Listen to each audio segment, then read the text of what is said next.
The 101st Airborne Division was activated on August the 16th, 1942, at Camp Claiborne, Louisiana. Its first commander, Major General William C. Lee, noted that while the division had no history, it had a rendezvous with destiny. He understood that the new division would be called into action when the need was immediate and extreme. And he could foresee that one day it would fall on its enemies like a thunderbolt from the skies.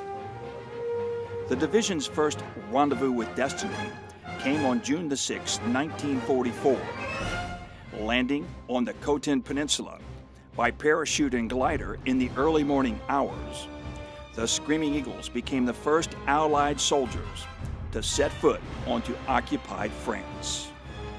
Charged with clearing the way for the 4th Infantry Division's landing on Utah Beach, the 101st Airborne Division eventually linked the Utah and Omaha beachheads and liberated the city of Carentan.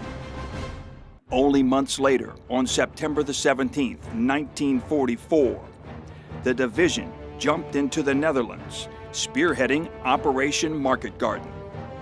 Holding open a narrow 16-mile corridor through enemy-held territory, the division fought against heavy odds for 72 days before returning to France in late November 1944 for a well-deserved rest.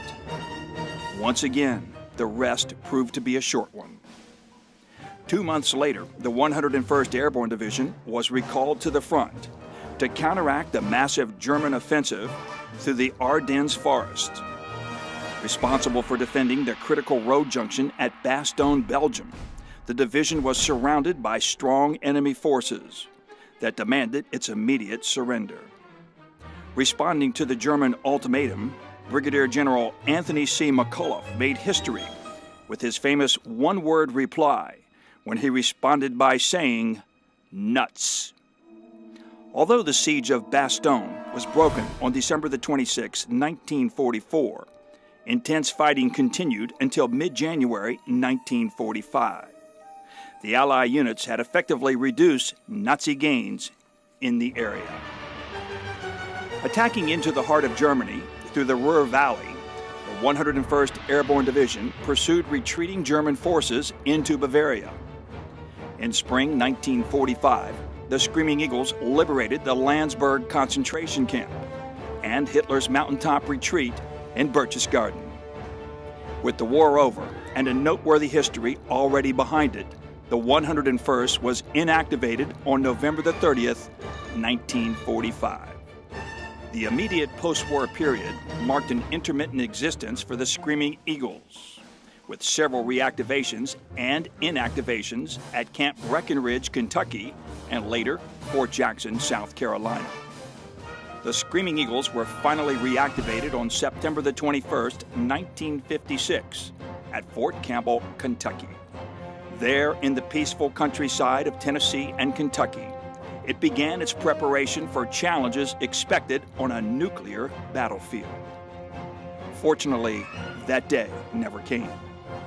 Instead, 1 year later, in September 1957, as 9 African-American students, known as the Little Rock Nine, attended classes at Little Rock Central High School in Little Rock, Arkansas, President Dwight D. Eisenhower sent elements of the 101st Airborne Division to safeguard their passage. From there, the division continued its stateside role through the challenging and troubled 1960s in places like Oxford, Mississippi, and Detroit, Michigan. Soon, the division was off on its next rendezvous with destiny. On July 29, 1965, the 1st Brigade of the 101st Airborne Division arrived at Cam Ranh Bay in the Republic of Vietnam, where it quickly earned the nickname the Nomads of Vietnam. The remainder of the division stayed at Fort Campbell until ordered to Vietnam in late 1967. During the enemy's ill-fated Tet Offensive, the Screaming Eagles were involved in combat operations from Saigon to Quang Tri Province. Later, the division settled into Tuo Tien Province, where it continued offensive operations. In August 1968, the Screaming Eagles shed their parachutes in favor of helicopter-borne operations, earning a new designation, the 101st Airborne Division, Air Mobile. Following another successful campaign, the division began its redeployment from the Republic of Vietnam in the fall of 1971. The official welcome home ceremony took place at Fort Campbell on April 6, 1972. The post-Vietnam period was a time of change for the Army and the 101st Airborne Division, Air Mobile. In February 1974, then Major General Sidney Berry signed Division General Order Number 179, authorizing wear of the new Air Mobile qualification badge. Reflecting a shift in its organizational structure and reorientation toward fighting Warsaw Pact nations, the division was redesignated as the 101st Airborne Division, Air Assault, on October 4, 1974. Less than 8 years later, in March 1982, elements of the 101st Airborne Division, Air Assault, began the first of its many 6-month deployments to the Sinai Peninsula. As a result of the Camp David Accords between Egypt and Israel, the Screaming Eagles went as members of the multinational force and observers. One of the darkest days in the division's history occurred when tragedy struck on December 12, 1985. Flying home from the Sinai Peninsula in time for Christmas, 248 Screaming Eagles were killed when their plane crashed near Gander, Newfoundland. Always on the ready, the 101st Airborne Division, Air Assault, deployed next in August 1990 in support of Operations Desert Shield and Desert Storm. During the liberation of Kuwait, the division fired the first shots of the air war. As they secured Iraqi territory in the Euphrates River Valley, the division conducted the longest and largest air assault operations to date. Following the announcement of the Sofwan ceasefire, the Screaming Eagles were home again by May of 1991. 10 years later, on September the 11th, 2001, terrorism struck home and the world changed. Within 3 months, by the end of November 2001, leading elements of the 3rd Brigade Combat Team deployed to Afghanistan in support of what would become known as Operation Enduring Freedom. In March 2002, the Rakkasans were, in part, responsible for offensive operations in the Shoikat Valley and dealt a crippling blow to the Taliban and Al-Qaeda. 1 year later, in February and March of 2003, the division deployed to Kuwait. In a grueling air and ground movement of 570 kilometers through Iraq's hostile territory and intense combat in urban areas, the division exhibited its flexibility and lethal firepower at every turn. Fighting its way from Najaf through Karbala and Hilla, the division eventually consolidated in southern Baghdad in mid-April 2003. Ordered to northern Iraq shortly thereafter, the division conducted the longest air assault in history and quickly assumed responsibility for Mosul.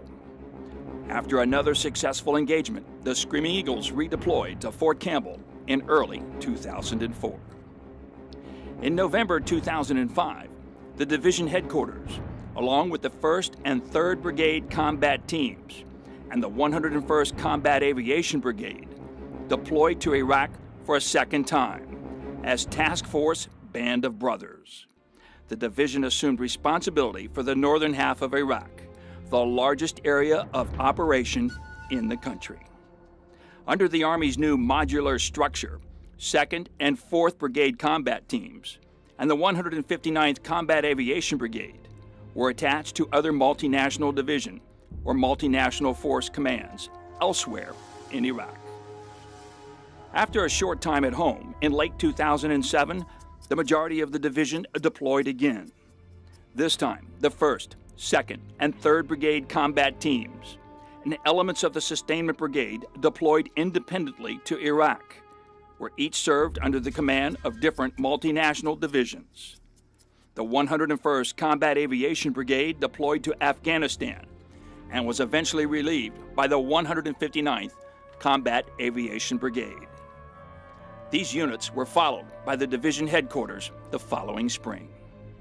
In March 2008, the division headquarters and its Special Troops Battalion joined the 4th Brigade Combat Team and the 101st Sustainment Brigade in Afghanistan in support of Operation Enduring Freedom. As Combined Joint Task Force 101, the warriors of the 101st trained Afghan National Security Forces, where side by side they pursued insurgent groups wherever they could be found. After a brief respite at home, the Screaming Eagles began training for its most recent rendezvous with destiny. When planning the surge in Afghanistan, the Army characteristically relied on the 101st Airborne Division Air Assault. In support of Operation Enduring Freedom, for the first time, the entire division was deployed to Afghanistan. Although divided between two major commands, Regional Command East and Regional Command South, the division brought its unique capabilities and tenacious reputation to the battlefield. The objective was to help Afghanistan provide security for its people and resume its rightful place among the peaceful community of nations. As we take time to reflect on our division's great history and its accomplishments, our thoughts remain with those units still engaged in combat operations in Afghanistan. Above all, we bear the memory of the Screaming Eagles who made the ultimate sacrifice.